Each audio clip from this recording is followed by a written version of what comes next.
Both of those journal articles are open access, so please do follow up on those articles if you're interested in reading a bit more. The main article that I'm talking about today was published in Critical Inquiry in Language Studies back in the summer, and I'll talk a little bit about an article that I co-authored with Julia Snell at the University of Leeds, and that was published in Language and Society earlier this year as well. So yeah, please do follow up on those if you're interested in reading a bit more. So I just wanted to start then with giving some kind of key headlines and key takeaways from the work. And I'm sorry if these are kind of spoilers, but I wanted to immediately foreground some of the core arguments in my work on the word gap and give a little bit about where I'm coming from in relation to word gap work. So firstly, what I want to do is bring immediate attention to the fact that word gap ideologies have a really long history, right? There's been a kind of real resurgence in them in England, especially in the last decade or so, even longer back in North America. But I want to point immediately to that very long colonial history and argue that word gap ideologies are rooted in very anti-Black and British colonial logics, which have for a really long time relied on very racist discourses of linguistic deficit in order to justify colonial rule and coloniality. Secondly, they're bolstered by academic knowledge production in England and the USA, and indeed other parts around the world since around the 1950s, and they continue to do so today, and so academics have been complicit in some of these ideas. But most of my work focuses on their recent emergence in England, where contemporary word gap ideologies in schools kind of reproduce these narratives of linguistic and cultural and behavioural deficit, whilst placing additional blame on marginalised speakers for their kind of supposed failures, whilst marking them out for corrective remediation, especially under these new, very seemingly benevolent and seemingly benign guises of social justice. And finally, one of my main concerns with word gap ideologies and word gap programs is that they get posed often as a solution for a host of broader structural inequalities, and in doing so absolve the state of their broader responsibilities. And whilst I'm certainly not saying that every word gap intervention absolutely follows those logics, certainly the mainstream narratives and discourses as applied to schools in very normative ways subscribe, I guess, to these kinds of ideas. So I want to start then by just describing an incident from my own fieldwork from June 2022. And I was in a school in southeast London, which served a large community of Black children. Many of those children came from low income backgrounds, so they were marginalised at the intersections of both race and class. And I was sat in a classroom to observe some lessons and do some work, and I got chatting to a group of boys before the lesson, and they were watching a video on their phones, and they shouldn't have even had their phones in school, so it's interesting to me that they were using that to kind of be deviant in different ways. And they were watching a video on TikTok, and the video depicted Black teenagers working in Tesco supermarkets across the city, and how store employees would then modify their language accordingly, depending on their audience and depending on context. And the boys watched the video a few times, and they used this video as a kind of springboard to talk about how language is central to the construction and the representation and the perception of race and class and identity. One of them, for example, described how in school, how he kind of consciously shifts his language to sound more academic because he's acutely aware of how perceptions of his language and his behaviour work against Black boys in particular. Whilst another disagreed with him and said, well, actually, no matter what I do with my language, I'm always perceived to be of a lower intellect and produce this defective speech. And he cited a bunch of examples from school, including where his own academic writing was consistently judged to be of a poorer quality than his white peers, including when a white student copied his work and went on to receive a higher mark. So they were very acutely aware of these kind of ratiolinguistic double standards at work. And throughout their discussion, they connected these ideas of language and racism and working class solidarity and colonialism, displaying this kind of remarkable linguistic dexterity and creativity, using complex syntax and content-specific vocabulary with a really broad and impressive range of rhetorical devices and these very kind of intricate lines of argument. The school, however, or the institution, perceived their language quite differently. So the teacher I spoke to described their language as limited, as inappropriate. The management of the school subscribed to ideologies of the word gap in their policies. They bought into a bunch of external consultancy and kind of whole school staff training for staff on vocabulary intervention. And this often happened under this guise of kind of social justice, this guise that what they were trying to do was to fix these social inequalities, and through doing so, these black boys needed to modify the way that they used language.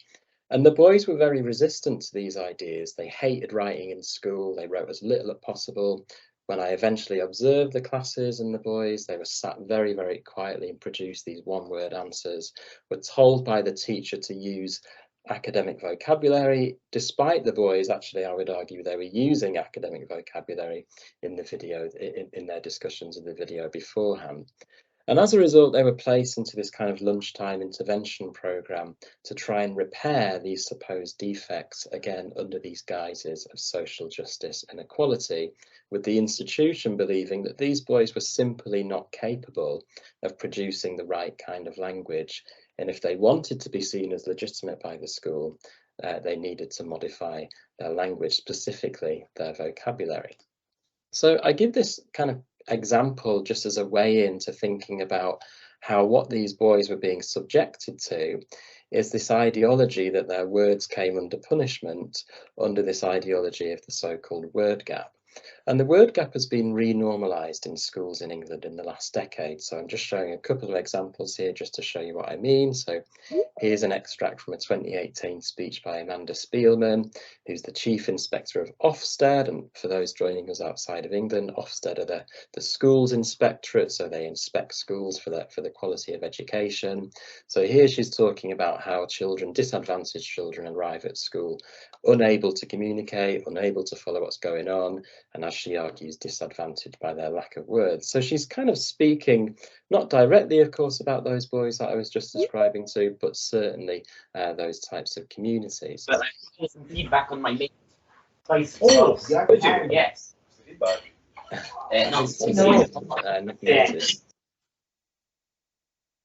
Okay, that's better. Again, here's a cover of a very popular book for teachers by Alex Quigley, which has sold hundreds of thousands of copies, and this was one of the books that the school was using. And he argues in that book that because of the word gap, those that are word rich get richer, and those who are word poor get poorer. A 2018 headline from The Guardian, so you can see this are all taken from 2018, which reported on a so-called vocabulary deficiency in schools, the consequences of which young people are having lower self-esteem and negative behaviour. However, what I want to argue is actually those logics are completely the wrong way round, is that what's going on is actually schools simply miscategorising children. So these three texts then are very consistent in the sense that they locate the apparent failure of young people to do well in school by their apparent lack of adequate vocabulary, and thus absolve and obscure and overlook any broader structural issues concerned with racial stratification, poverty, or various other forms of discrimination.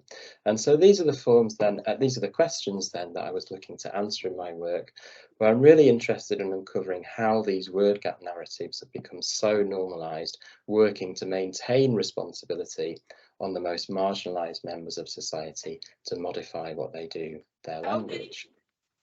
So I critique the notion of a word gap using insights from ratiolinguistics, and particularly ratiolinguistic ideologies, as coined by Flores and Rosa. And ratiolinguistic ideologies simply represent sets of beliefs about language which have their roots in European colonialism and its ongoing legacies, within which racialized speakers' language practices have come to be heard as deficient, lacking, incomplete, and indeed full of gaps when compared against benchmarks set by powerful white listeners. So ratiolinguistic ideologies are truly intersectional. They're as much about social class as they are about race, especially in places like England, where working class racism and racial capitalism and intersectional inequality has long shaped the fabric of society and schools. And indeed, schools are a really interesting space and a kind of key space where ratiolinguistic ideologies get concretized and turned into practices, including such as the teachers in the school that I was just describing, where teachers get positioned as these kind of linguistic remediators whose role is to fix and cure these purported linguistic deficiencies, such as by filling gaps where words are seemingly absent, or placing certain forms of language under surveillance in exactly the same way that we saw happening with the group of boys from a few slides earlier. So what a ratiolinguistic perspective does then, it shifts this analytical attention away from these purportedly deficient language, the purportedly deficient language practices of stigmatized speakers, and turns critical and analytical attention towards the oppressive hearing practices of those in power. So Rosa and Flores conceptualize this as the white listening subject, and it's really important to stress that that might refer to individuals for sure, but that's not necessarily the case. But it more typically points to institutions, policies, assessment instruments, and other kind of technologies of linguistic surveillance, which perpetuate ratiolinguistic ideologies through racialized and classed and ableist modes of perception. So the white listening subject is an ideological position and a hegemonic mode of perception which can be inhabited by anybody or anything. And as Rosa and Flores write, not simply by white individuals, but rather by whiteness and white supremacy as a historical and contemporary subject position. So with that in mind then, it's important to do a bit of genealogical and historical work to understand the word gap in full detail and kind of where it came from, and to see where these contemporary policies are tethered to and anchored to. So ideologies about the purportedly limited vocabulary of marginalised speakers in Britain reaches back to at least the 1500s, where British colonisers deployed such discourses in their perceptions and representations of colonised communities, and this was a key part of their justifications for colonial rule, and in some cases the complete annihilation of local language practices. And 1950s UK sociology of education and academic knowledge production kind of renewed these logics and gave them renewed academic credibility. People like Basil Bernstein, for example, who drew these false dichotomies between working class and middle class language in what he called restricted and elaborated codes. Some educational psychologists at the time, so people like Arthur Jensen, for example, argue that these linguistic deficits are not just social, but they're biological and they're genetic, perpetuating these connections between language and biological racism. Of course, in England throughout the 1960s and the 1970s, many Black African and many Black Caribbean, in particular children, were placed into schools for the so-called educationally subnormal, as exposed by Bernard Coard's book in 1971. And racist perceptions about their language and purportedly defective vocabulary played a key role here. Going on from that, and responses to these kind of ideologies and narratives, work from people like Carl Berater and Sigrid Engelmann in their direct instruction programme claim that low-income and racialised children are restricted by this limited grammar and small vocabulary, and they were thus in need of corrective procedures in the form of explicit vocabulary instruction and direct instruction, and those types of programmes continue to be popular in schools today.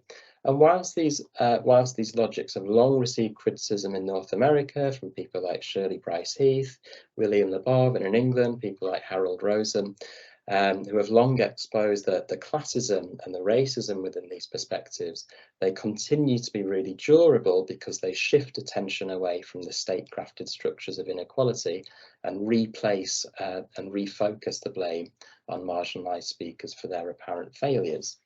So deficit perspectives were kind of revived in 1995, and if those of you on a speech and language therapy course, I'm sure that you're familiar with this book. So we'll just talk about this book really quickly, because this book continues to be cited by advocates of the word gap, and whilst there's been some really interesting and useful criticism, it still gets cited as a kind of baseline for a lot of word gap work.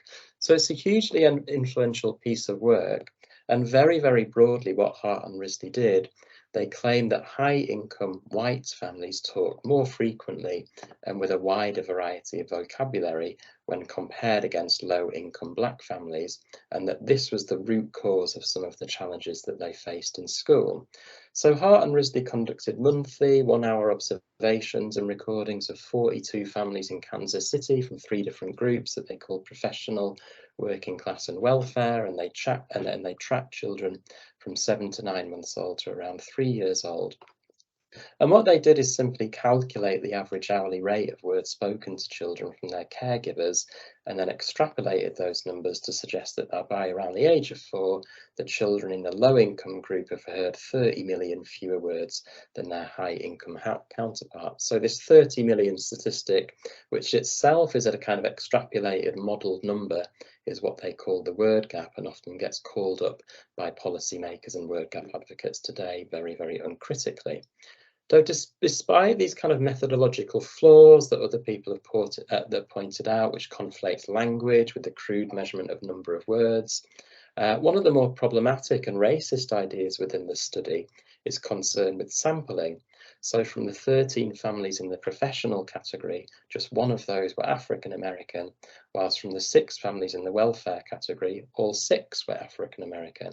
So here, race and poverty collapse together in a way that has for a really long time shaped social stratification in both America and England. And so I'm certainly not the first person to point out these critiques of Hart and Risley's work. There's been multiple critiques here from people mostly in North America, from people working in raciolinguistics and education and critical disability studies. And the main message here in terms of critique is that that word gaps are this invented construct based on numerical modelling, certainly in the case of Hart and Risley's work, and that this is a construct that's underpinned by a raciolinguistic ideology, under which the language practices of racialized speakers and their families gets framed as genetically deficient and the root cause of their poor performance in school. So with those above critiques in mind, let's just have a look at the kind of recent transatlantic re-importing of the word gap from America to England. So one of the earliest publications in England to invoke word gap ideologies is one by Jean Gross back in 2008, who at the time was working as the government's communication champion for children. And in this report, Gross cites Hart and Risley very, very uncritically, and she claims that head teachers speak of increasing numbers of children who hear little language at home beyond what she calls the daily grunt, whilst also suggesting that a lack of vocabulary is the reason that young people might end up in the criminal punishment system and then prison, or display signs of antisocial behaviour. So you can see what Gross is doing here. She's posing more words and better words as being posed as the solution to structural inequalities, rather than addressing the root causes of structural and racial and economic disadvantage that have been crafted by the state.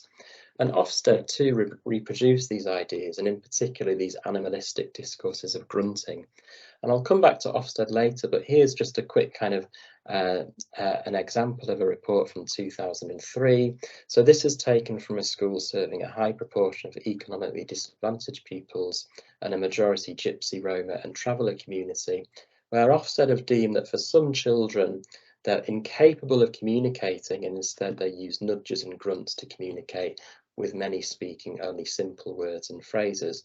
And I want to give that extract, and I just ask you to remind yourself of the children that I spoke about right at the beginning of this presentation, and think about how those labels and those narratives are very, very inconsistent with actually what a lot of those children can actually do with their language.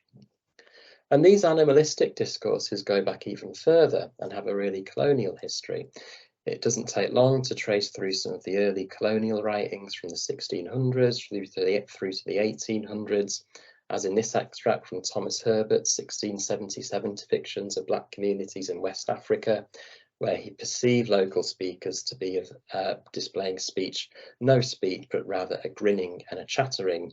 They grunt like animals, and what words they do have are limited and small. So exactly some of those same words and same labels that remain consistently used to depict marginalised children today.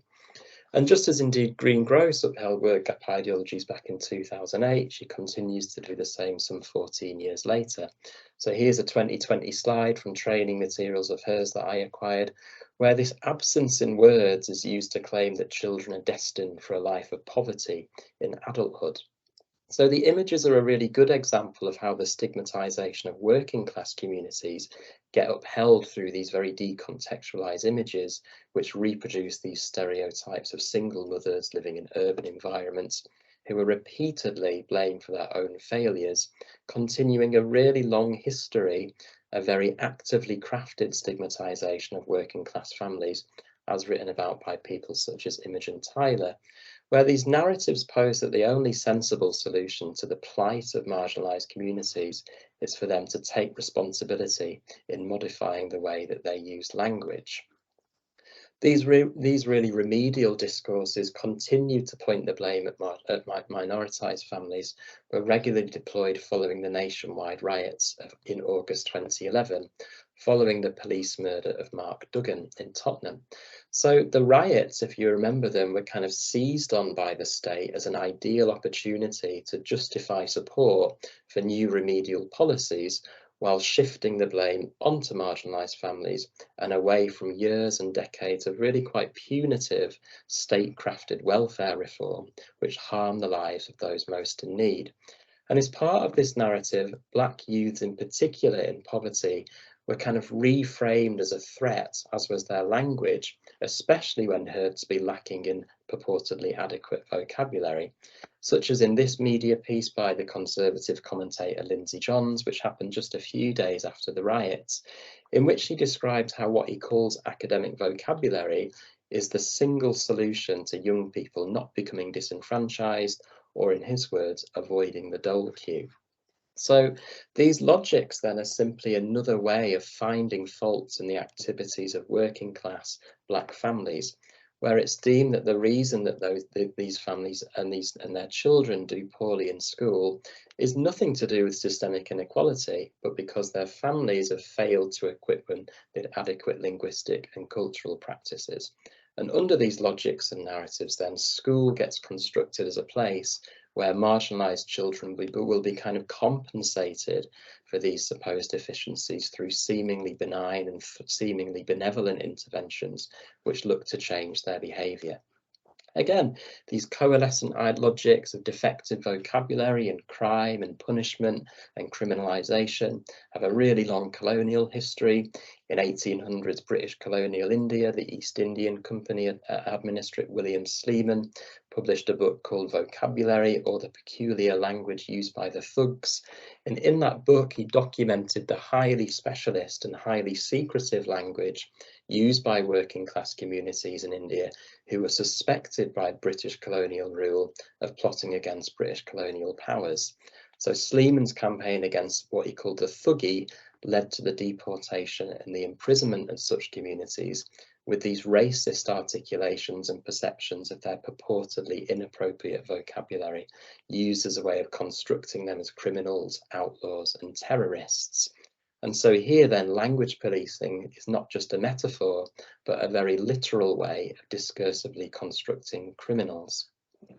Back to the present day, and as the word gap became increasingly normalised in UK state policy, through documents such as Jean Gross's policy document that we were looking at before, it went on to attract major funding, turning this supposed linguistic deficit into material economic profit, whilst exploiting the supposed failures of marginalised groups in exactly the same kind of logics that early British colonisers would do. For example, 2017 onwards saw a cluster of very heavily funded government initiatives worth well over £100 million, all of which uncritically engage with heart and release work, which we talked about earlier. So the first, outlined in Unlocking Talent, Fulfilling Potential, had its first stated ambition to close the word gap in early years education.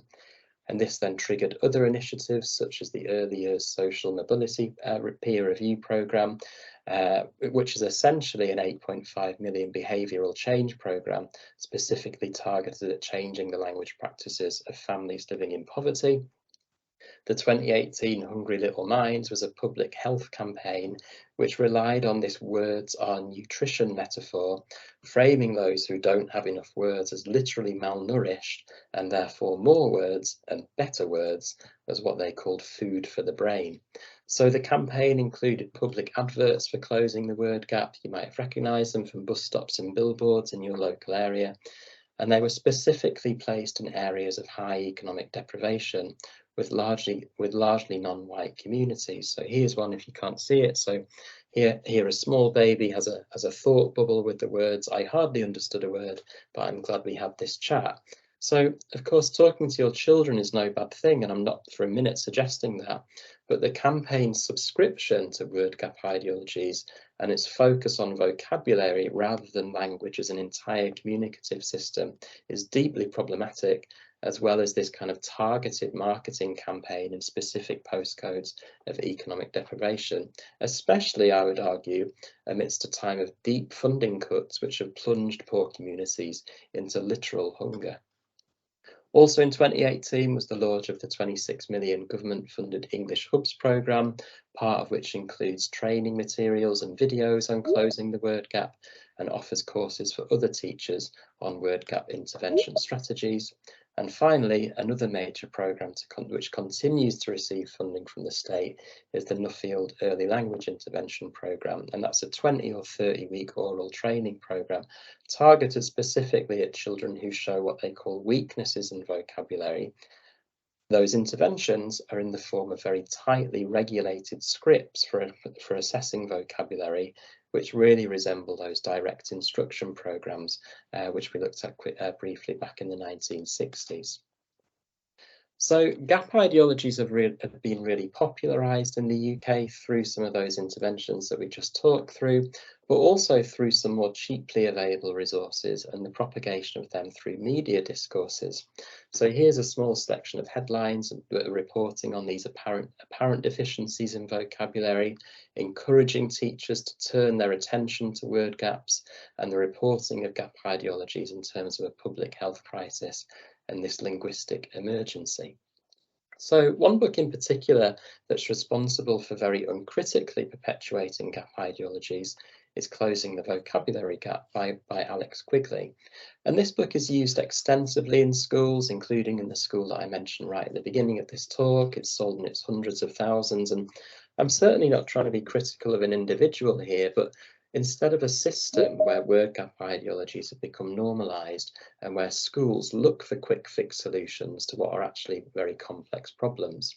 So one of the main issues with Quigley's book then is that it exhibits this very uncritical engagement with Hart and Risley's study.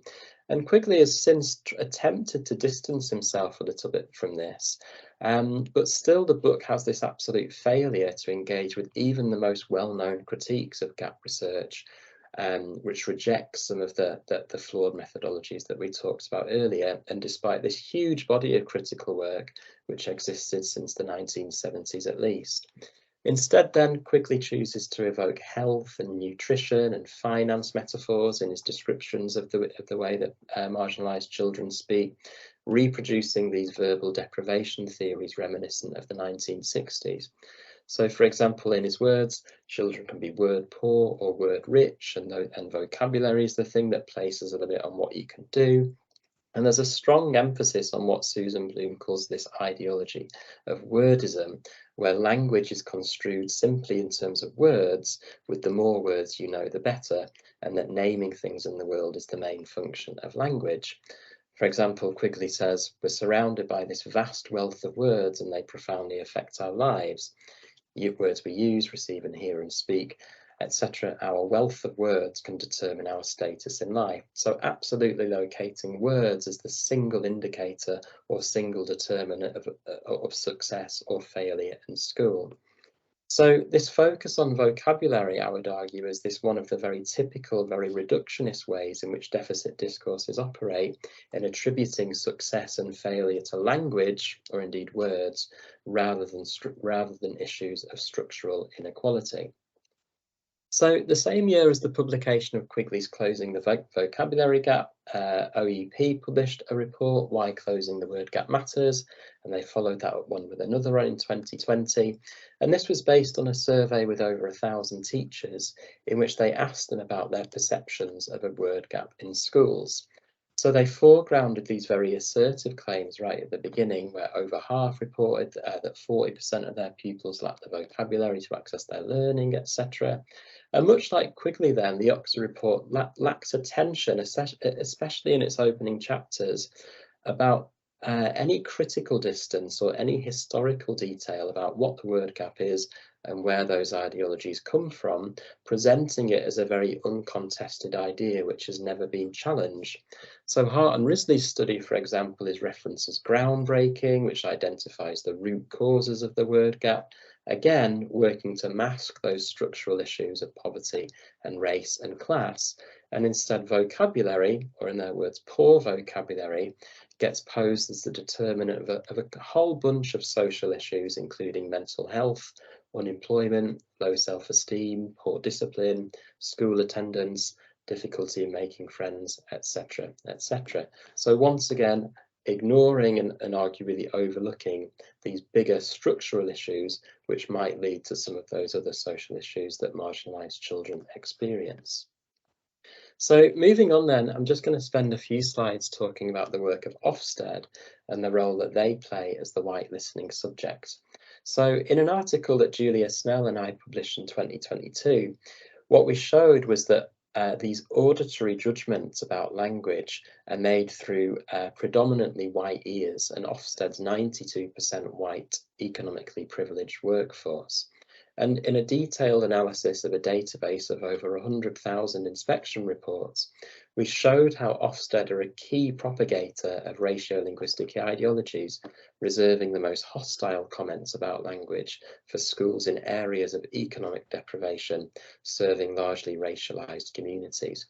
And Ofsted too have a colonial history. They don't just inspect schools in England, but their history can be traced back to 1839 and their inspection of schools and teacher education providers in former British colonies. So our corpus, a screenshot of which is showed here, shows that since 2000, these reports have a significant focus on word gaps and vocabulary, tying in with this increased attention to word gap ideologies from the state in the last decade or so. And as we shall see, what's interesting about Ofsted is that that focus comes under this kind of guise of social justice, where the inspectorate claim that racial and social equality can be achieved when marginalised communities modify their language so that it appropriates whiteness. So mine and Julia's findings dovetail with what Ofsted say publicly about the word gap, as shown initially in the reference to the speech given by Amanda Spielman that we looked at the beginning. And in 2018, Spielman makes reference to the word gap in this speech, in which she also references those OEP reports that we just looked at. So what I'm interested in here then is how this rhetoric frames the word gap as a cultural and linguistic emergency, which according to Spielman and Ofsted requires immediate intervention, with a failure to do so resulting in what she calls locking in disadvantage. And the only research that she uses to support her claims is a reference to numerous studies and the 2018 OEP report discussed above. So there's a strong presence of raciolinguistic ideologies and what Jonathan Rosa calls these ideologies of languagelessness in her discourse, in which children who live in poverty are held back not by the fact that they're living in poverty, but by the fact that they purportedly display inappropriate language, which is limited and renders them unable to perform in school. So she frames these word gaps as this cultural and linguistic emergency which requires this immediate emergency remedial intervention. What she does is pose a linguistic solution for a structural problem, with this reductionist logic being that if marginalised speakers would simply modify their language, then this would be the answer to solving social and economic and racial justice. So Ofsted's use of word gap ideologies intensified in 2019 when they revised their methodologies for the inspection of schools and pre-service teacher education programmes. And the revised inspection framework in 2019 included an overview of research which they claimed offered an evidence base around word gaps, making reference to a number of studies which very uncritically rely on Hart and Risley's work. And a series of recently leaked confidential documents used to train inspectors proves and exposes how Ofsted are kind of on the lookout for schools implementing policies underpinned by the word gap, and how inspectors are being trained to praise schools who subscribe to word gap logics and those that place a disproportionate focus on vocabulary as a key mechanism for enacting social justice. So earlier on then, I mentioned some of the consequences of word gap ideologies in schools, where a group of low-income black boys had their language miscategorized and misjudged because it seemingly failed to exhibit academic characteristics associated with whiteness. In that same school then, teachers had placed posters onto classroom walls depicting word graveyards, where words deemed to be basic or non-academic were deemed to be inappropriate and had to be replaced with words deemed to be of a higher quality. In another school, I've witnessed how the vocabulary of low-income racialized children comes to be policed under so-called word jails. And I'd argue that these carceral metaphors of word jails and language policing are not always metaphorical, but reflect broader socio-political structures in which marginalized children are routinely criminalized in and outside of school. And ideologies of tiered vocabulary, rooted in Isabel Beck and her colleagues' work on vocabulary instruction, in some schools works to police the purportedly basic and non-academic language, especially of marginalised children. So whilst teachers justified these practices in the language of good intentions and evidence-based practice and social justice, the simple consequences were that children had their very natural language practices policed because they were deemed to violate these hierarchically organised taxonomies of what constituted academic vocabulary or everyday vocabulary. And teachers came to see home and academic language as discrete and dichotomous categories, with only what teachers were believing to be the academic category granted legitimacy. So what does it mean then to challenge the word gap and be pushing back against some of these logics and some of these underlying narratives? Well, first of all, it's not about suggesting that teaching vocabulary is racist, as the right-wing press in Britain tried to claim about my work a couple of weeks ago. And it was perfect timing when the Daily Mail decided to publish their article about me and my work, because I happened to be giving a lecture on the word gap to my third-year undergraduates that very morning. So we were able to look a little bit about that in that article and look at how conservative logics try to derail some of these conversations, essentially. It is, however, about seeking to denaturalize very durable and very historical ratiolinguistic ideologies whilst interrogating the oppressive practices of the white listening subject. And it's about pushing back against the reductionist narrative that social justice and social mobility can be achieved if marginalized children would just modify their language. So as I put on Twitter recently, teaching marginalised children more words won't solve structural inequalities, as many advocates of mainstream word gap narratives like to do, and certainly in those mainstream ideas that have found their way into schools. So just to bring this talk to a close then, and then we'll hopefully have some time for questions if people have them.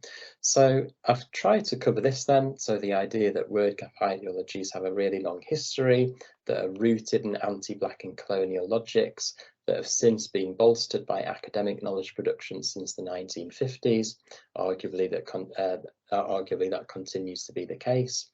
That word gap narrative posed that a seeming lack of vocabulary is a determinant of ill health, poverty, malnourishment, difficulties in school, mental health problems, etc., etc. And word gap ideologies of linguistic deficit in some cases translate into major economic profit. So in taking a ratiolinguistic perspective then, we can turn critical attention away from the purportedly deficient language practices of stigmatized speakers and towards the oppressive practices of the white listening subject. And there's certainly nothing inherently problematic with teaching vocabulary as one part of a broader curriculum, but that teaching is problematic when this gets framed as a single panacea to curing social inequalities. And this reductionist logic continues to assign marginalised communities responsibility for addressing their own failures, whilst at the same time absolving the state of their own responsibilities concerned with broader issues concerned with race and class stratification.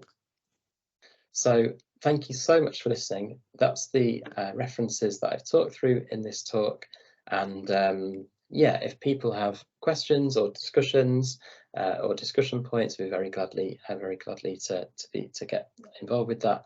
And just to remind people of the article in Critical Inquiry in Language Studies that was published back in the summer, which pretty much gives an overview of the things that I've been talking about right now. Okay, thank you so much for your attention and for listening. Thanks so much. Thank you so much, Ian. That was brilliant. I'm sure it's given everyone a lot to think about, and I can already see some keen hands popping up. So bear with me, guys, while I pick some people.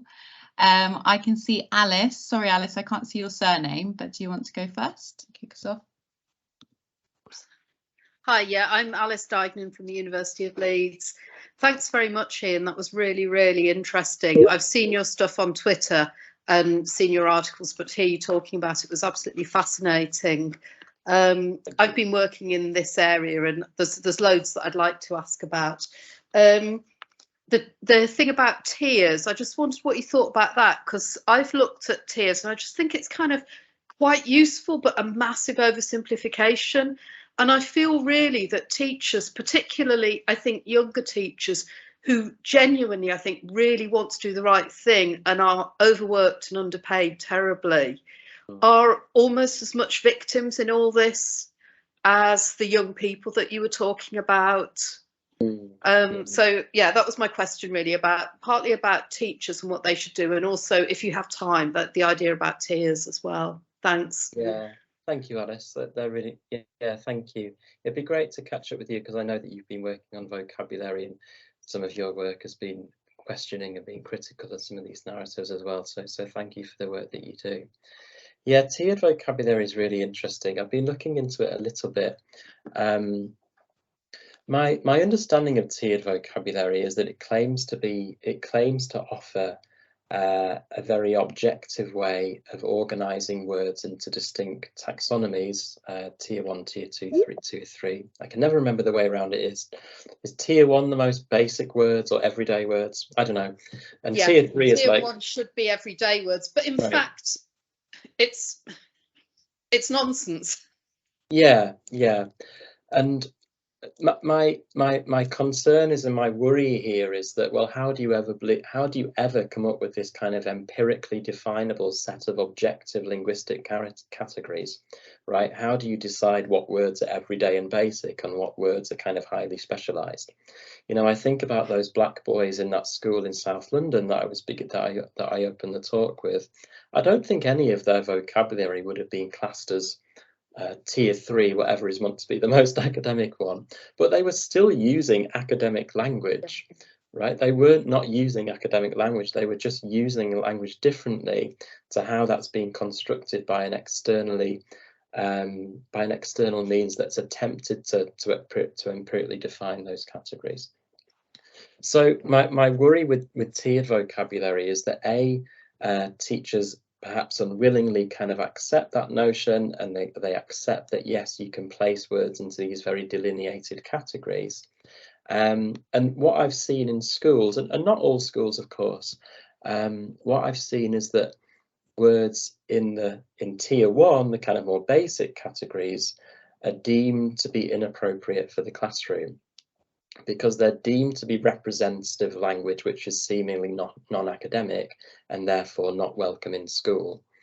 And I've seen the policing of spoken language, very naturally occurring spoken language, being policed because teachers are deciding that it's failing to fall into tier 2 or tier 3, where tier 2 or tier 3 being granted the most academic legitimacy.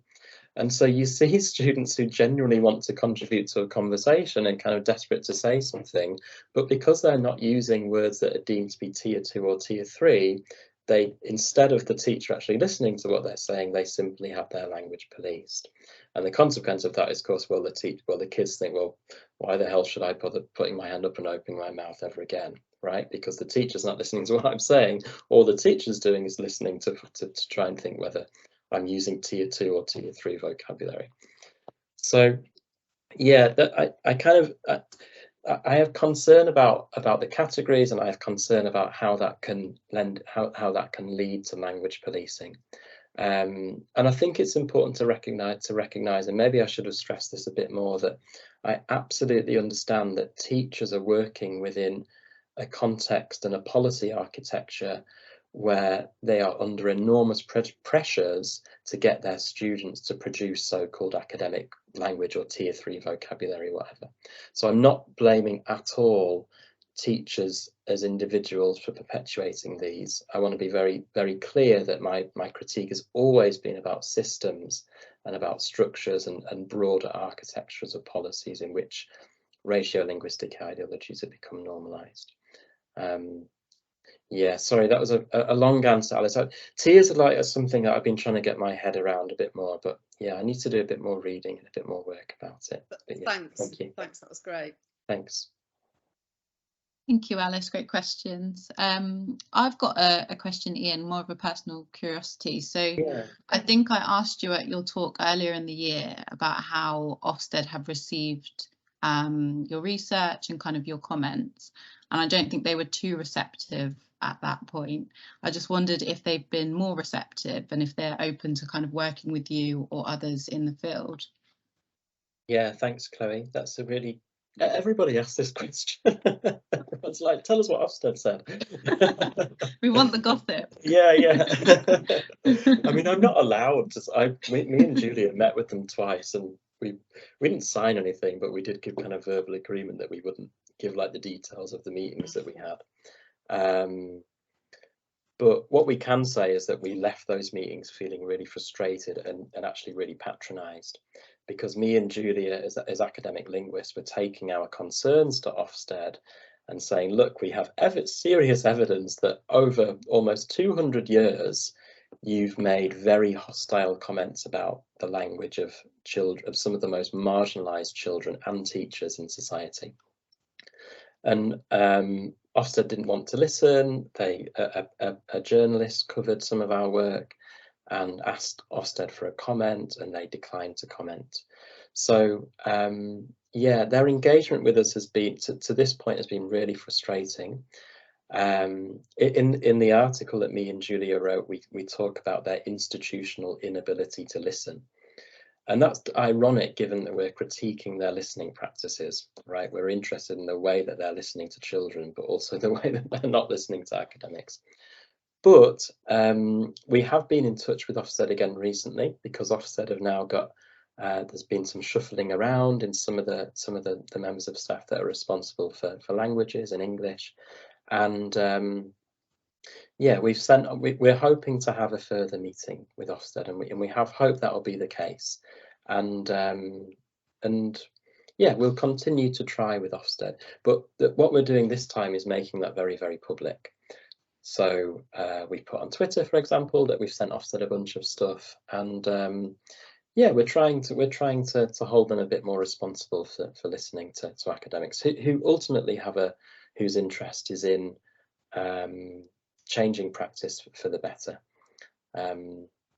Yeah, thanks, Chloe. So it's been frustrating, but in the last couple of weeks there's been a little bit of development where we're hoping to meet again with Ofsted. But yeah, I'm going to make it public, right? I'm going to make it public how that engagement goes, because Ofsted like to use social media now as a way of communicating policy.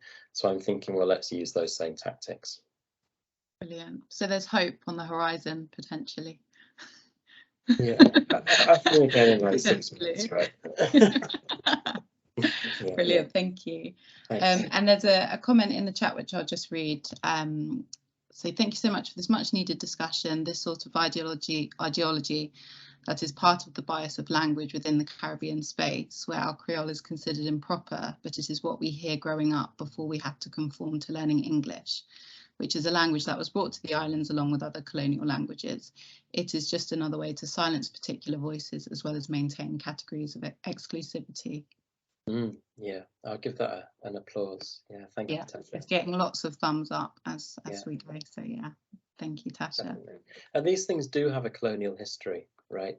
And that's, that going back to the comment about Ofsted, that's one of the things they didn't want to know about. They weren't in. They was like, oh, that's the past. We're not interested in history. And we're like, well, the colonial logics are still there, right? The colonial legacies and those colonial logics live on. And that, I think Tasha's kind of getting at that in their point there. So yeah. Yeah. And then we got a question in the chat again from Cecilia. She says, I was wondering if you have any ideas about how we can push back on ideas around correct vocab, grammar, etc. at university level. As teachers, the way we are asked to mark and now no proofreading is allowed at Reading, I feel we are simply upholding structures of inequality rather than challenging. Yeah, absolutely. Great question, Cecilia. And I hear you, right? Absolutely, I hear you. Especially with the new OFS, the Office for Students guidance around like standard English and assignments. The language police are absolutely working in institutions like university, using exactly some of those same logics. So I absolutely hear you. My response on how to push back is to use kind of what agency we do have. We're looking at university level in the sense that we can largely design our own assessment systems. We can, to some extent, reject those narratives and those standard language ideologies around correctness and pureness in mark schemes. I've certainly done a lot of work in my own work to try and interrogate how myself might be complicit in reproducing those white listening subject logics that I was talking about. But yeah, again, we recognise now that there's a broader policy architecture where there are other mechanisms of surveillance, such as the Office for Students, who have now got this new course on correctness in written assignments. I talk to my students about it, right? I'm very open with them. So I say, well, I'm designing this mark scheme in this way. The university might want to reproduce those ideologies, but we want to push back against that in our own assignments, and use the university's language to help you push back against that. So if, for example, the university has a policy around decolonial efforts, which most universities do because it's super trendy at the moment, well, use that same language to say, well, you can't decolonize anything until you begin to decolonize these ideologies of linguistic correctness. So yeah, if they want to use that language, then use it again, use it with them and use those same logics and arguments. Yeah, that would be my argument. But yeah, thanks, Cecilia. Can I add something to that, Ian? Can I just add it? Yeah. Sure. So my understanding with that, so that's a great question by Cecilia, and this is something that I face, every day, because this construction of academic language in higher education spaces, and where nobody can define what it is, right?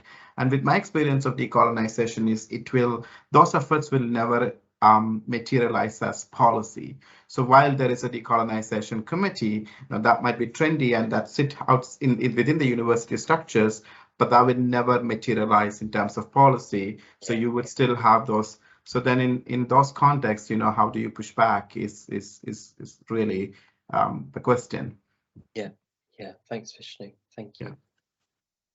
In your research, have you found any indication of Ofsted characterizing students with disabilities and how their language, especially from marginalized backgrounds? Yeah, that's such a good question, Vishnu, because I didn't talk too much about ableism here, but there's absolutely ableism at work in terms of how ableism is intersectional, right? Especially in terms of race and class. But my feeling is, and we have a little bit of evidence that there are certainly kind of ableist tropes and ableist logics and narratives within a lot of the data that we have. what we need to do, and what we're just about to put in a funding application to help us to do that work. So me and Julia and a couple of other colleagues, the funding application will allow us to take that whole corpus of Ofsted inspection reports that we have and do some more systematic work. So one of the things that we're particularly interested in is how do ratiolinguistic ideologies turn up with schools serving a large proportion of students who have been labelled as SEND, for example, and other kind of signs of ableism that turn up in those Ofsted inspection reports. So my kind of gut feeling, it's something in looking very manually at some of those inspection reports, is that yes, it absolutely is there within Ofsted, but yeah, it's certainly something that we've written into future to the bigger grant. So yeah, watch this space. Yeah, these things are competitive, as we all know, but yeah. Thanks though, great question. And I mean, I'm interested in, maybe you can tell us a bit more about how you see word gap ideologies as ableist, and whether you see any connections between academic vocabulary or language or word gap ideologies and ableism. I mean, we see that absolutely. I mean, we can make that connection, but what I'm interested in is that the Hart and Risley study that you cited, it is a study that is used very much in our clinical practice in labeling marginalized children as having vocabulary intervention, and speech and language therapists directly provide vocabulary intervention. And it is very widely used. So this is why this is so important to us, especially for those therapists working in the school system. Thank you. Thanks. Absolutely. And that kind of leads me on nicely to a set of questions from some speech and language therapy students and therapists. So thank you, Vishnu, for that little segue. So all fairly similar, so I'll try and pick out the main bits. But one has said, how do you think conversations about whiteness and racialization can be embedded in SLT training? I trained about 10 years ago, and even the mention of race was perceived as an issue. And I think that kind of speaks to what Vishnu was just saying. Those conversations are still very difficult to have openly in our training and the profession. So what are your thoughts on that? Yeah, thanks, Chloe. I mean, I feel like I'm not really licensed to talk about this because I'm not a speech and language. I don't work with speech and language, or certainly don't train speech and language therapists. My response would be follow Vishnu's work, follow Warda's work, especially. I don't know if Warda's here, I thought I saw her, but absolutely follow speech and language therapists who are doing that critical work and bringing in race into their work, colleagues from North America. And also, if you're, any framework to do with language, if you're not centering or having a discussion of race, then is that really a framework of language, right? And that works the other way around. So a framework of race that doesn't center language, is that truly a framework of race? You know, you cannot have conversations around language, I don't think, without centering conversations about race. So yeah, that would be my response. But go to the experts, because they're out there. Vishnu, Warda, yourself, people from North America, etc. Yeah. Brilliant, thank you. And then another question which I also wanted to ask, is it realistic? I guess what we're talking about realistic, given that we would have to fight a system meant to promote structures of white supremacy in a country that is majority white? Yeah, great question. So my response to that would be that's the work, right? That is the work. And if we're not talking about systems and structures, then all we're doing is being complicit in the structures that have created white supremacy in the first place. Yeah, thank you. that's my response. It's a quick one. Thank you. And we've still got a bit of time. So one from someone studying their PhD. So in my PhD, I'm researching the relationships between exposure to emotional labels in fiction and emotion recognition ability in adolescent boys. My approach is grounded in the work on exposure to book language and also the role language might play in emotion concept development. What would your views on this research be?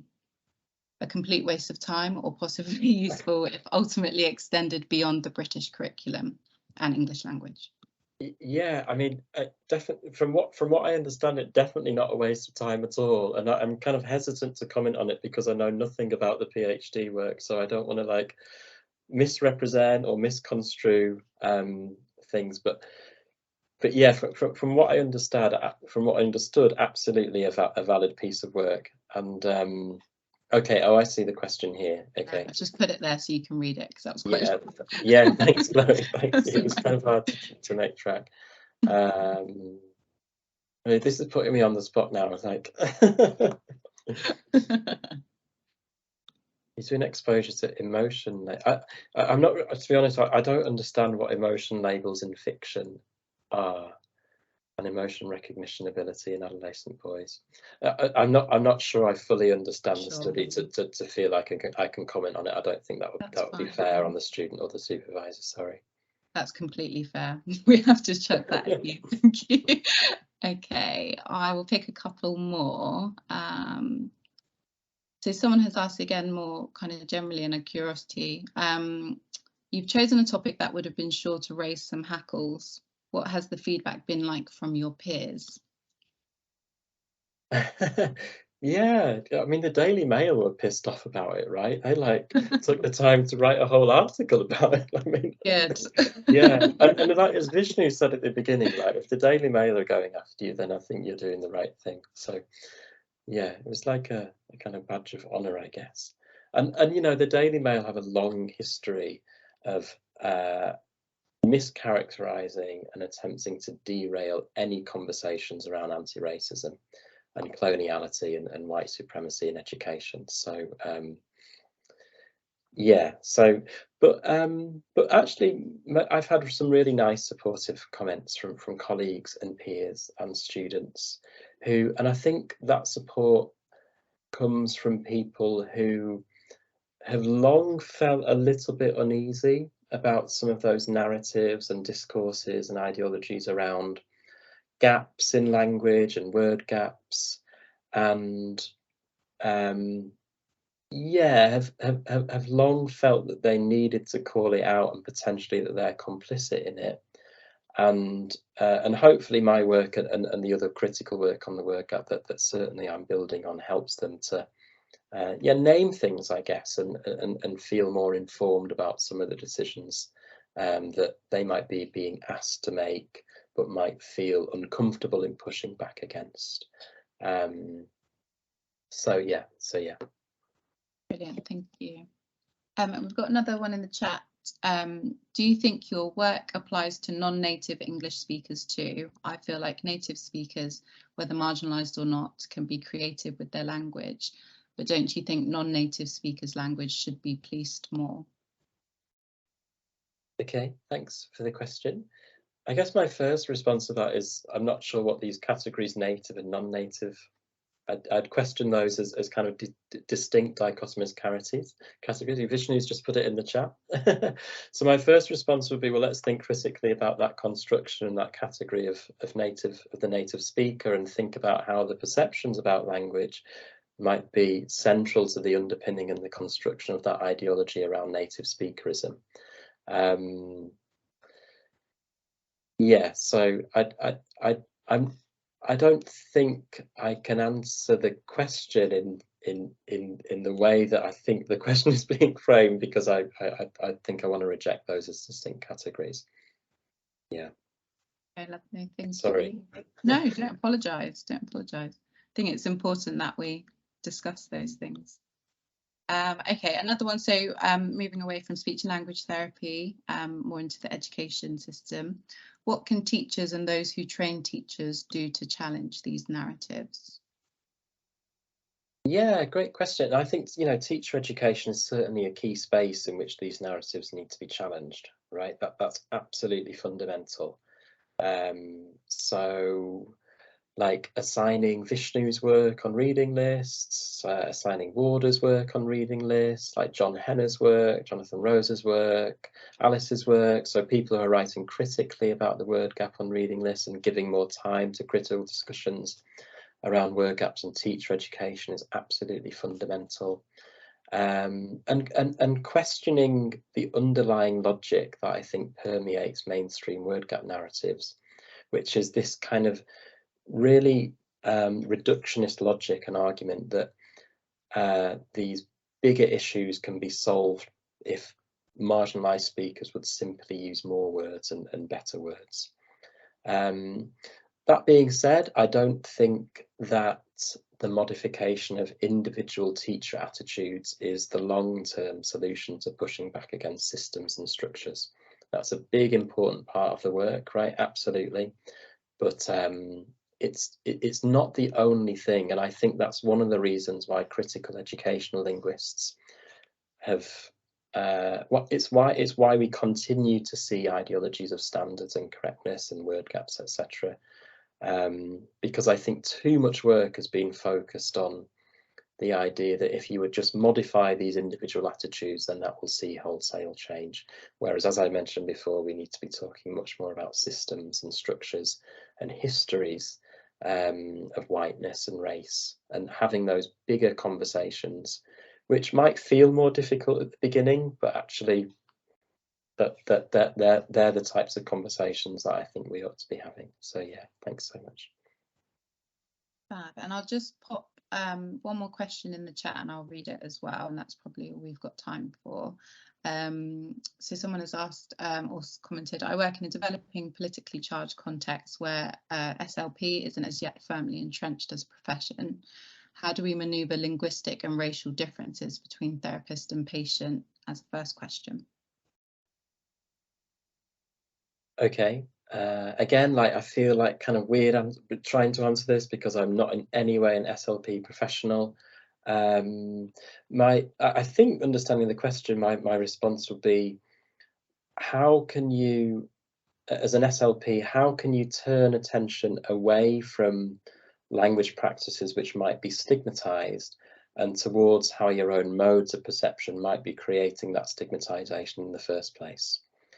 And how can the responsibility be shifted away from those that are stigmatized and towards those who are more powerful and having the potential to enact ratiolinguistic ideologies? So interrogating your perceiving practices or your listening practice is a crucial ideological shift in thinking about that relationship and power imbalance between therapist and patient. But yeah, I'm kind of hesitant to say more about that, just given that I'm simply not an expert in SLP at all, and don't want to try and come across as that at all.